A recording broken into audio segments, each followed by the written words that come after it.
malengo yao walionayo kwako.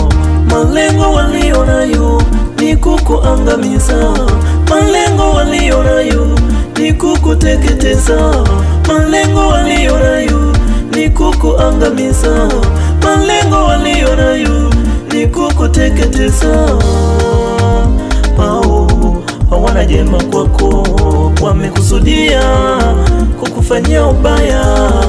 Unapolia wanafurahia, wewe tulia, chukua Biblia, endelea kujisomea, utaokolewa. Hayo malengo yao hayatafanikiwa, hayo malengo yao yataishia njiani. Malengo walionayo yatafeli tu, malengo walionayo hayatakamilika. Ukilishika neno, Mungu atakuwa ndani yako, hata wewe mwenyewe utakuwa ndani yake. Ulinzi wa kutosha utakuwa juu yako, maadui zako hawatakuzuru. Malengo yao hao yataishia njiani, malengo yao hao hayatafanikiwa. Malengo yao, maadui zako wewe hayawezi kukamilika. Malengo yao, malengo ya maadui zako hayawezi kufanikiwa. Malengo yataishia njia, malengo ya maadui zako, malengo yataishia njia. Malengo yao hayawezi kukamilika kamwe.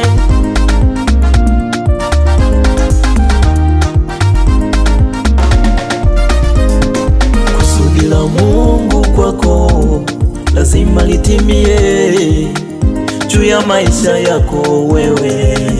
Kusudi la Mungu lazima litimie juu ya maisha yako wewe. Hao wanadamu hawana cha kukufanya katika maisha yako yote. Ninachojua utaishia kupanga tu, ninachojua utaishia kukaa vikao. Eti yule lazima tuchukue roho yake, eti yule lazima tukatishe maisha yake, eti yule lazima tuiue huduma yake.